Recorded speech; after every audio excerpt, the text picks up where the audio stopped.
Abrimos nuestro consultorio de herencias con Itziar Pernía. Itziar, ¿qué tal? Buenos días. Buenos días, Susana. Oye, ¿qué veraniega vienes hoy? Sí, ya tocaba. Piscina, ganas de verano. Bueno, cuántas ganas tenemos todos, ¿eh? Sí, ¿verdad? Bueno, nos quedan 4 o 5 semanitas y ahí estamos todas. Recta final. Itziar Pernía es socia directora de Legal por Naturaleza.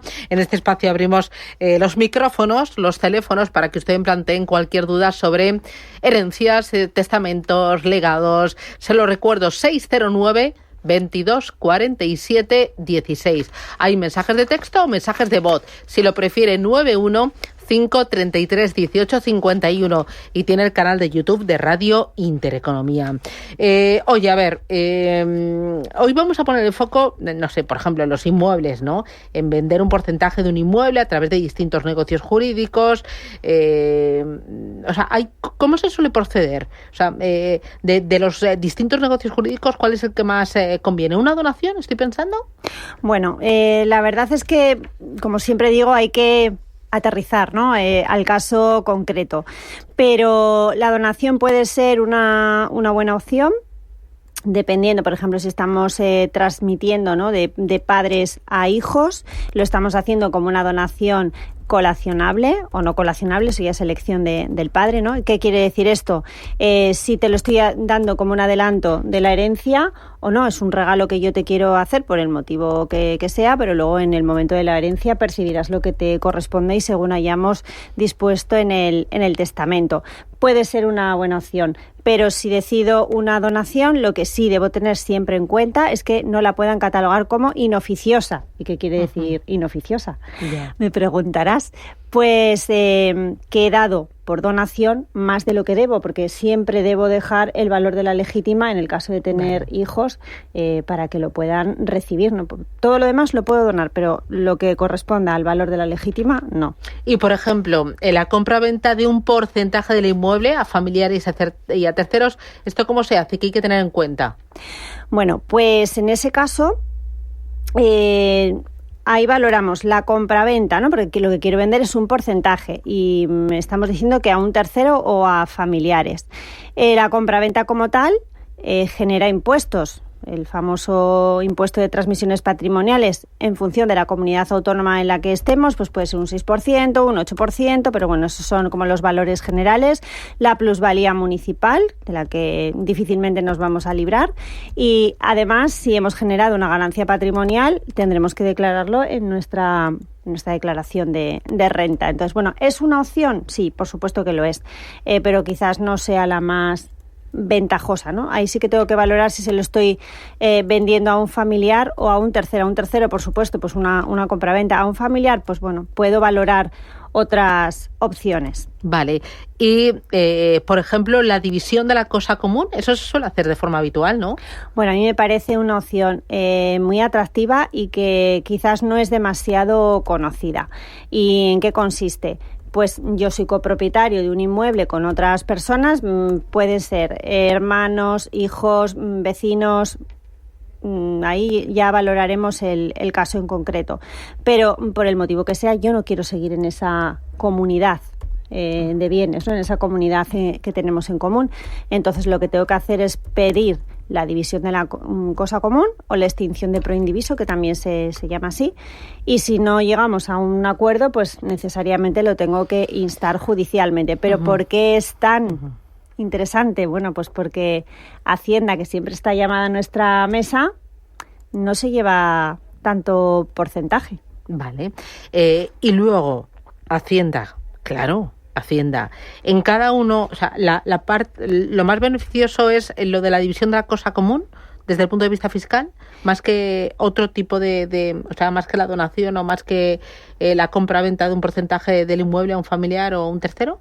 Yo diría que sí, porque no genera ni impuesto de transmisiones patrimoniales ni plusvalía, porque yo estoy transmitiendo mi porcentaje y la persona de esa comunidad, eso sí hay que tenerlo en cuenta, de esa comunidad que se está quedando con mi porcentaje o a lo mejor con el resto del bien y se lo queda entero para sí, no genera ni transmisiones patrimoniales ni plusvalía municipal. Entonces, sí me parece un negocio interesante. Claro, hay que tener en cuenta que yo quiero dividir una cosa común, no, tengo que tener un régimen de copropiedad, se lo tengo que vender a una de las personas de esa comunidad y en ese supuesto es cuando no se generan esos impuestos. Vale, y ahora imagínate que el titular del inmueble es no residente, vive en Argentina, o no sé, vive en Suecia, por ejemplo. ¿Ahí cambia? Sí, hay que tener en cuenta que aquí ya nos vamos a una operación, a un negocio jurídico con matices internacionales. ¿Y cuál sería la diferencia? Bueno, de entrada tenemos que nombrar un representante fiscal en España para que nos represente y pueda hacer la gestión integral de toda esta operación. Ese representante fiscal puede ser un familiar nuestro, puede ser el abogado con el que he contratado los servicios, eso ya lo elijo yo como propietario en este caso, ¿no? O titular. Tengo que tener en cuenta que además voy a tener que cumplir obligaciones fiscales como no residente. Vale. Entonces, ahí valorar si hago donación, si hago extinción de la cosa común, pues ya tiene un detalle más a tener en cuenta. ¿Por qué? Porque además el comprador de mi porción en ese inmueble me va a tener que practicar otra obligación adicional, que es retener un 3% en concepto de IRPF que le va a tener que entregar a la Hacienda estatal y que yo luego cuando declare mi venta de ese bien le tendré que solicitar. Bueno, solicitar si me sale valor cero o me sale a devolver. Si me sale a pagar, bueno, pues es un dinero que ya ha entregado el comprador en mi nombre a cuenta de lo que toque pagar esa posible ganancia patrimonial. Vale. Voy a ir con los oyentes. Ya empezamos a tener las primeras llamadas. Estupendo. 915331851. José, buenos días. Ángel, buenos días.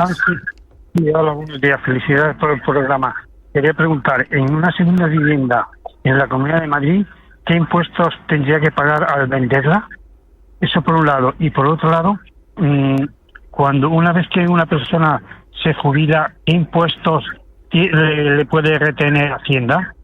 Muy bien. Muchas gracias por el programa y felicidades. Gracias, muy interesante. Ángel. Bueno, que sea una segunda vivienda, primera o quinta, va a seguir generando impuestos. Entonces, si yo estoy vendiendo una segunda vivienda... O sea, no hay ninguna excepción.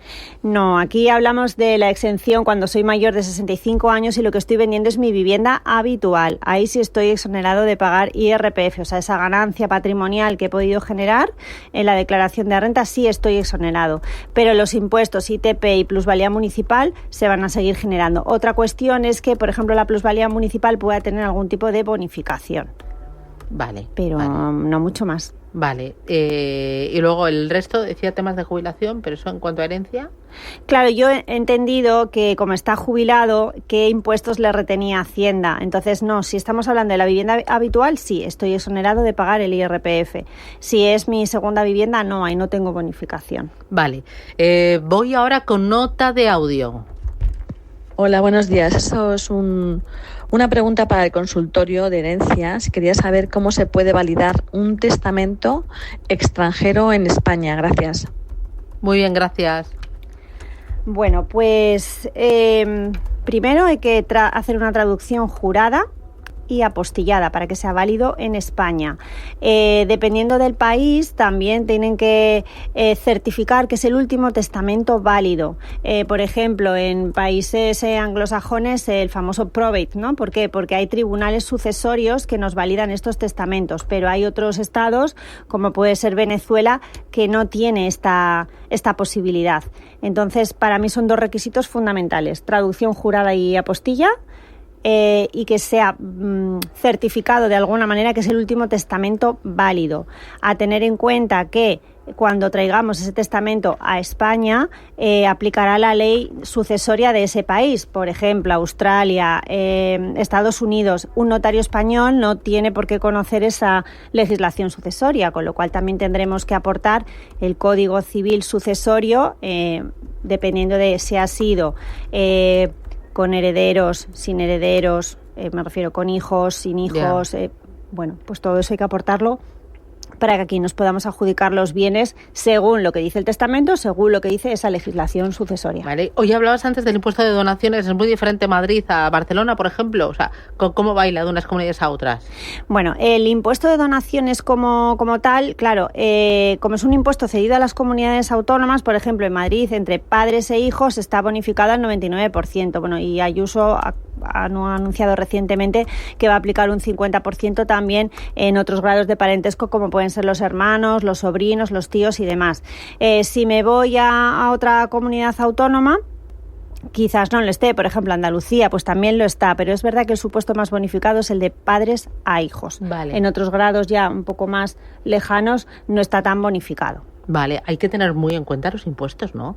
Porque según cómo lo hagas, cuando lo hagas, puede darse la vuelta a la tortilla. Sí, para mí es fundamental primero saber qué nos van a donar, en este caso, en qué condiciones está, tiene cargas, no tiene cargas, dónde me lo van a donar, en qué comunidad autónoma y para, bueno, oye, pues la verdad que siempre es una alegría, ¿no? Me van a donar, me van a regalar, pero el precio de los impuestos quizás no sea tan beneficioso y podemos optar por otro negocio jurídico pues de los que estamos comentando aquí.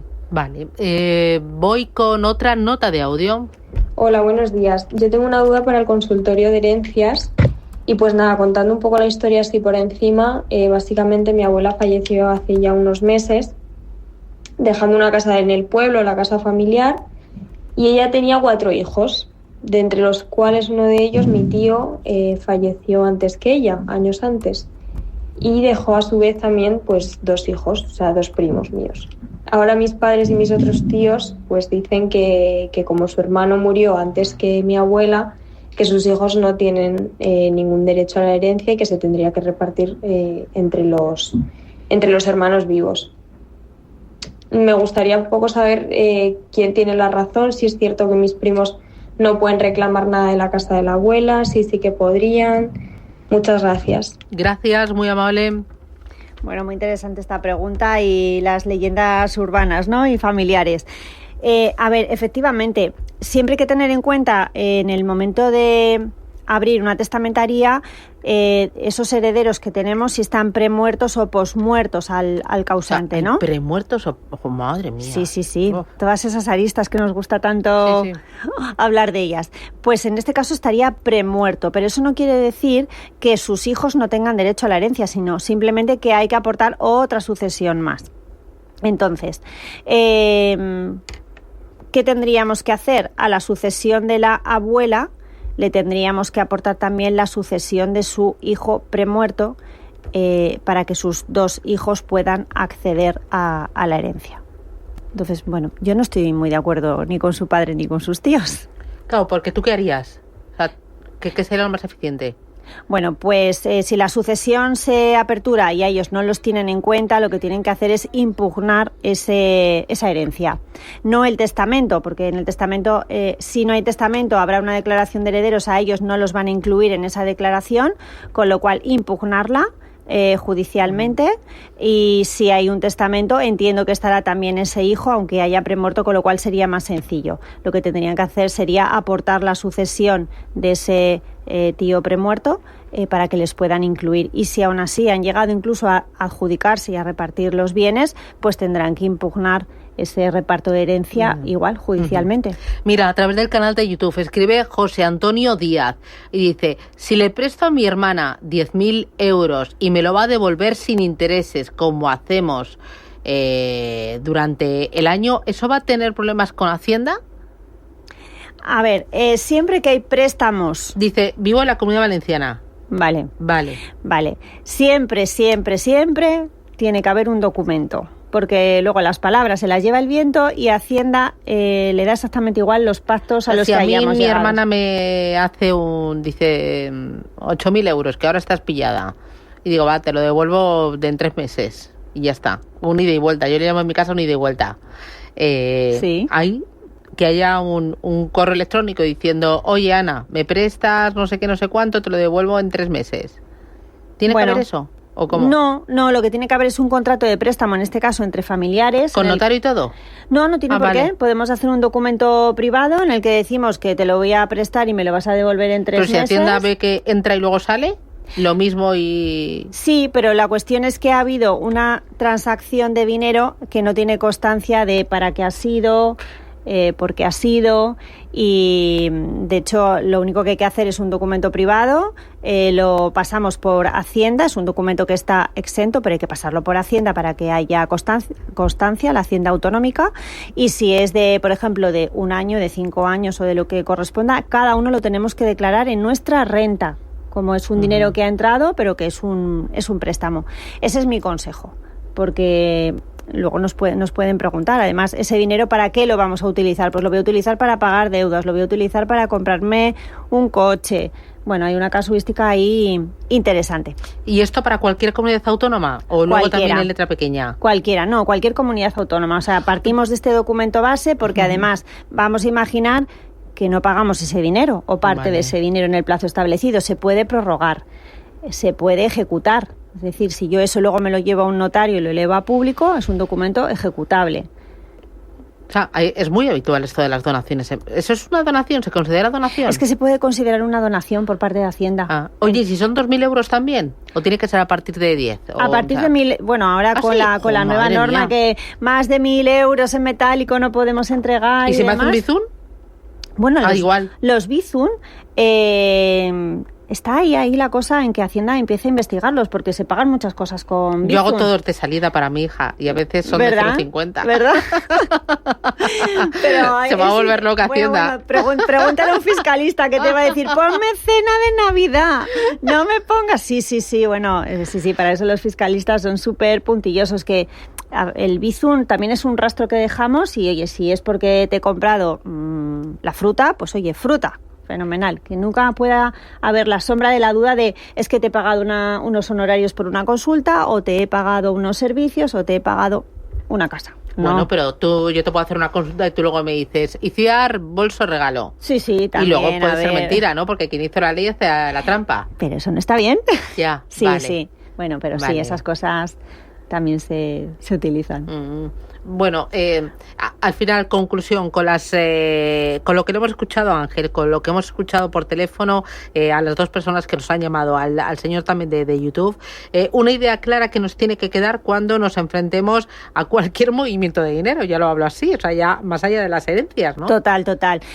Pues primero, con ese dinero, ¿qué voy a hacer? Voy a prestar, voy a comprar, voy a vender. Tema impuestos. Para saber cuál es la operación más conveniente.